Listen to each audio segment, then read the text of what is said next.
2 to the power n ভাগ 2 to the power n minus 1 equal কত?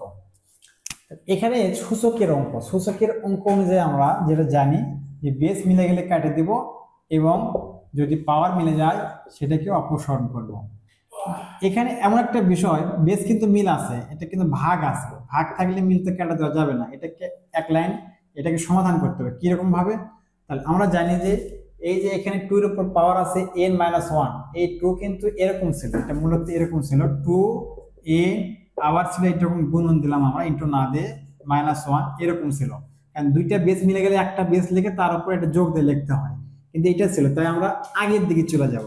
তাহলে এটা 2 টু দি পাওয়ার n ভাগ 2 টু দি পাওয়ার n, এখানে একটা গুণ চিহ্ন দেবো বা ইনটু দেওয়া যাবে, দুইটা দেওয়া যায়, 2 টু দি পাওয়ার মাইনাস 1 বা 2 ইনভার্স বলা যায়। তাহলে এটা পেলাম আমরা। তাহলে এটাকে আমরা কি করব, এখানে গুণ অবস্থা আছে আর এখানে কিন্তু একটা ইনভার্স করা আছে।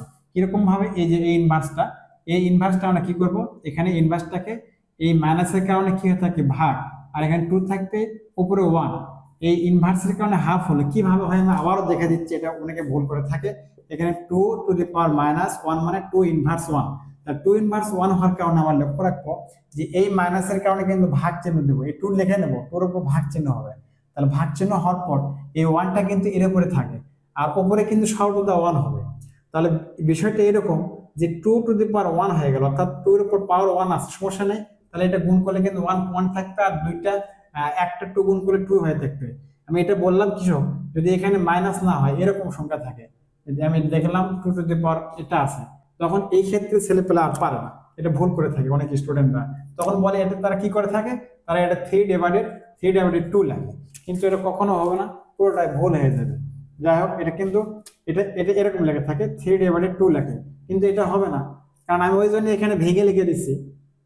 তাহলে এটা কি হবে, এটা কিন্তু এই মাইনাসের জন্য ভাগ হবে আর 2 ঠিকই থাকবে, পাওয়ার যা থাকবে 2 এর উপর ঠিকই থাকবে আর উপরে সর্বদাই 1 হয়ে থাকে। তাহলে এরকম কি হয়ে থাকে 1/, এটা 3টা 2 গুণ করলে হয়ে থাকবে 8, এটা কিন্তু হবে। তা যাই হোক, আমি বুঝালাম এর জন্য।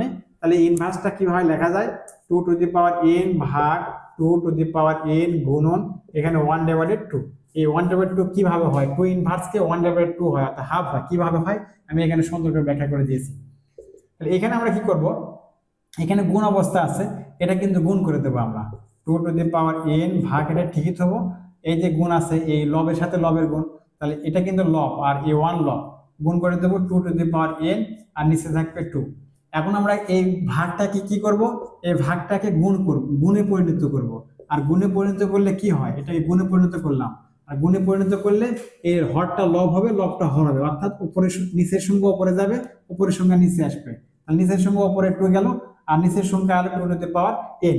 এখন কি করবো, 2 to the power n, 2 to the power n, অর্থাৎ লব আর হরে কাটা যাবে, সংখ্যা মিলতে হবে, সংখ্যা মিলে গেলেই কাটা যাবে। কাটার পর কি পেলাম, 2 আছে, কিন্তু অ্যান্সার কিন্তু ট্রু হয়ে গেছে। তাহলে সঠিক অ্যান্সার, সঠিক অপশনটা হবে ক নম্বর।